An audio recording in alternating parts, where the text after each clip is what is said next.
As my husband prepared to move out, his gaze held a cold finality, as if I had become obsolete. He confronted me with a harshness that felt like a blow, treating me like a mere resource before giving me the ultimatum to leave the house. It felt like a betrayal, and I couldn't help but wonder why I was always the one to suffer. Despite my pain, I resolved to make this part of my plan for retribution.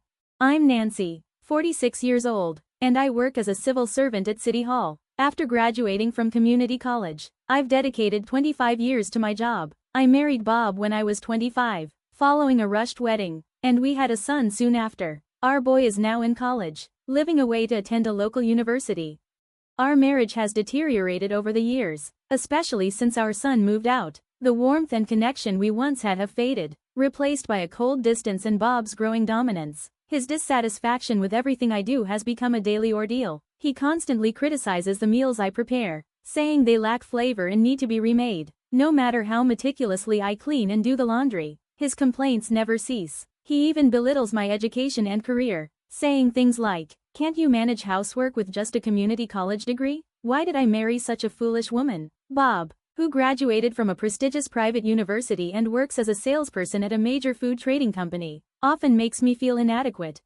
I've tried to discuss sharing household responsibilities, reminding him that we both work and that it would be fair to divide the chores. But his response is always the same: "It's the wife's duty to handle housework. You work government hours and have plenty of time. Our child is grown. You should manage on your own." Whenever I pointed out that our child is also grown for him, he would become enraged and suggest I quit my job. Bob's casual suggestion to quit ignores the reality of our financial obligations, living expenses, the mortgage, and our son's college tuition, all of which my salary covers. I've asked him more than once if he could contribute to the mortgage or tuition, but he dismisses my concerns, insisting that he will spend his money as he pleases while contributing only the bare minimum. We've kept separate bank accounts since we married, and I have no access to his finances. It's unsettling how one can become accustomed to this kind of life over 2 decades.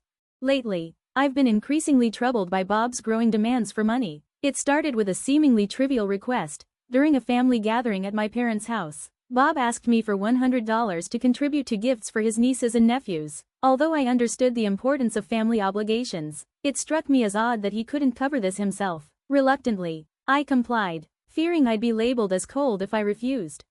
That was just the beginning. The situation quickly escalated. When my dad was hospitalized due to an injury, Bob asked for $400 for a get-well gift. Not long after, he demanded $300 for a wedding gift for a distant relative, someone from either my mother's or father's side. Each request seemed more outrageous than the last, and before I knew it, I was drained of thousands of dollars on top of our regular expenses. My trust in Bob began to erode, and my suspicion of his motives grew. Despite my attempts to deny his requests skillfully, Bob's temper worsened. He would angrily accuse me of being unwilling to support my in-laws whenever we crossed paths. The constant strain left me on the verge of tears. At the same time, I noticed Bob coming home late more frequently. He'd reek of a suspicious perfume, and I even found a woman's earring in his shirt pocket. Infidelity became a looming concern. When I questioned him about his late nights, he dismissed my worries with a scornful tone, belittling my work as a government employee. "You just sit in front of a computer all day. How can that even be considered work?" he would sneer. His dismissive attitude only fueled my frustration and led to more frequent arguments. I struggled to understand why he was acting this way when I was shouldering most of our financial responsibilities. The kind man I once knew seemed to have vanished, and I found myself questioning why I had married him.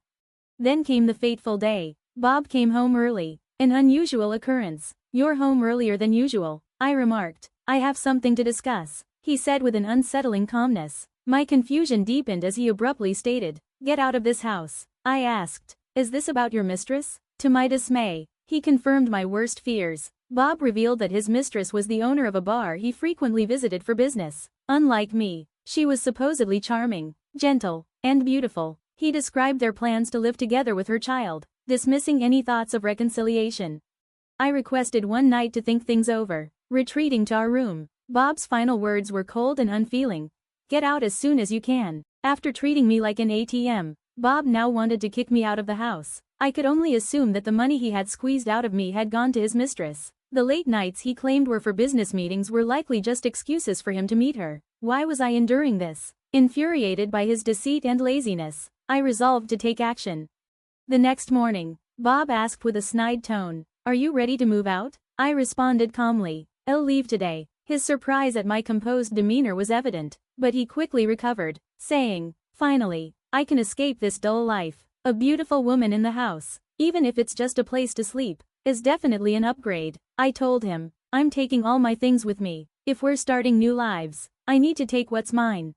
Bob, with his smug attitude about his new life and mistress, was no longer the man I wanted. I declared, I want a divorce. As a condition for leaving, I refuse to be the pathetic wife who accepts infidelity and walks away without a fight. I pulled out the divorce papers I had prepared for this moment. Bob, envisioning his future with his mistress and clearly relieved, signed the papers without hesitation, saying, that's an easy thing.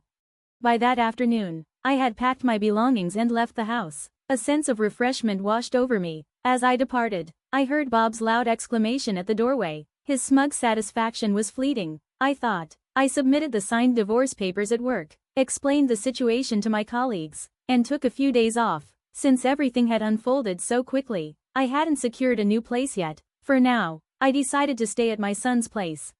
Seeing me after a long time, my son must have noticed the relief in my demeanor. He smiled and said, I'm glad you finally ended it. This is just the beginning. By the way, did you handle that thing I asked you to do? I replied, absolutely. I did exactly as you instructed. Thank you. He said, the first act of my revenge had been set into motion. A week later, I received a call from a number I knew all too well. It was Bob, or rather, my ex-husband now. At first, I ignored his calls, but his persistent ringing compelled me to answer. I took a deep breath before picking up the phone. What's going on? He demanded harshly from the other end. It was the end of the month, a time when various payments were due. What are you talking about? We're divorced. Where's my application for payment? I replied. What are you saying? Yes, it's not surprising. I continued, noting his rising frustration. Neither the living expenses nor the mortgage had been paid from my salary this month, which must have shocked him. Our home, situated in an upscale area, had a mortgage in the thousands. How am I supposed to cover this amount? Your salary was. Bob's voice trailed off in disbelief. I decided to lay everything out clearly. We've been living apart under the same roof for a while now, so I didn't feel the need to inform you. I've been promoted to director. That's right, director, not just a manager. Since when? Since our son started high school, I believe. My salary is probably double what yours is now. What? Bob seemed stunned by each revelation. Another thing you didn't know, I've been setting aside money for our son's education since he was born. I now have several $100,000 in assets. Thankfully, we kept our finances separate, so you were in the dark about this. Impossible. How could I have known? I continued, I had planned to divorce you sooner, but keeping you as a source of money was more advantageous. I managed to make you agree to the divorce willingly by playing the part of a dependent wife. I even advised our son to attend a local university well before we separated. Everything was part of my strategy. After I finished speaking, Bob was left speechless. How does it feel to be outmaneuvered by your wife, whom you looked down upon for only graduating from community college and working a cushy government job? He clearly hadn't expected me to be so upfront. His silence was a testament to his shock. Isn't it odd that he never questioned how he maintained a middle-class lifestyle and beyond? I said, since we're divorced, I'm no longer obligated to cover any expenses, including this month's payments. And isn't the condo in your name? Shouldn't you be handling the mortgage now? Where are you? Bob demanded. I'll come to you. Just tell me where you are. Bob hesitated before responding. They told me at work that you're on a few days off, but they don't know where you are. How am I supposed to manage now? I couldn't help but smirk. Well, I've gone into hiding with the help of my workplace, our son, and even my parents and relatives. Bob, it seems you're really at your wit's end. Why don't you get a job and earn your own money? Bob snapped. I replied coolly, of course, you won't live as comfortably as before, especially now that you're relying on your dad. I could see the shock in Bob's response. How do you know that? Easy, just hire a private investigator. That should solve the mystery. It turned out that Bob had been squandering most of his salary on gambling and using the money I provided for monthly living expenses to pay off his debts. Are you out of your mind, Bob? You've been giving money to your mistress on top of everything else? One day, I'll remind you of these words. Why did I marry such a fool? I said harshly, leaving Bob breathless and speechless. After a pause, Bob's tone softened. I admit I was wrong. Can't you come back? I realize now how wrong I was. Please tell me your address. I want to apologize in person. He was clearly lying to keep me on the line. Since he hadn't learned his lesson, I decided to reveal a couple more truths. By the way, have you checked your mailbox recently? Why are you asking? I haven't checked it yet. Well, you should have received a bill for alimony by now. You may not realize this, but I never agreed to an amicable divorce. Given that you committed adultery, I have every right to demand alimony. But even now, Bob insisted. I've never said I cheated on you. Anticipating his reaction, I continued. The alimony bill comes with a report of your infidelity and evidence photos. In fact, most of the evidence in that report was gathered by our son, not just by a private investigator. When I visited our son, John showed me a photograph of Bob caught in the act of cheating. Mom, I have this, John said quietly. You didn't divorce because of me, did you? I'm sorry I couldn't do anything sooner.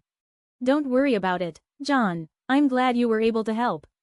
John had spent his spare time collecting evidence despite his busy schedule and the distance from home. I couldn't ignore the hard work he put into gathering this crucial evidence. Knowing Bob, I anticipated he would try to weasel his way out of this, so I had prepared thoroughly. There's one more thing, I said. What more could there be? Have we received any notification from our son's university yet? What kind of notification? About the tuition fee withdrawal. What? Yes, I had instructed our son to switch the account for the tuition fee withdrawal to Bob's name. The tuition for this semester is due soon. Wait a minute, let's discuss this calmly. I am calm. Bob should be relieved our son didn't attend the same prestigious university Bob went to. Our son, against Bob's wishes, worked hard and enrolled in a more affordable local university in Idaho. Even so, the first semester's tuition is still several $1,000s. With the alimony deadline approaching, please ensure the payment is made promptly. Please, just stop making a scene. I have nothing more to do with you. With that, I hung up the phone. Later, I heard through the grapevine that after my financial support ended, Bob had to sell the condo where he was living. He's now in a rundown 500-square-foot apartment. Desperate and with no source of income, Bob repeatedly tried to contact me, hoping to drag me back into his problems. I don't know much about Bob's mistress, but it's clear she wasn't willing to support him. I later learned that she had even left him. After hiring a private investigator to look into her, I was surprised to discover that she didn't have any children.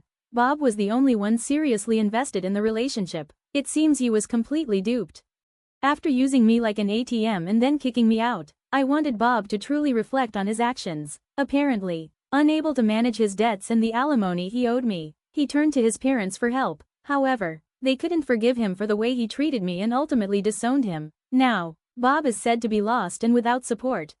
As for me, I've found freedom and peace. I'm enjoying life with the assets from my investments and the alimony. I've purchased a newly built condo and spend my weekends with our son, who visits regularly. We enjoy tea together and study. Interestingly, he's now aspiring to become a public servant like me. He's diligently preparing for the National Civil Service exam, taking my advice to heart. Watching him pursue his dreams brings me great joy.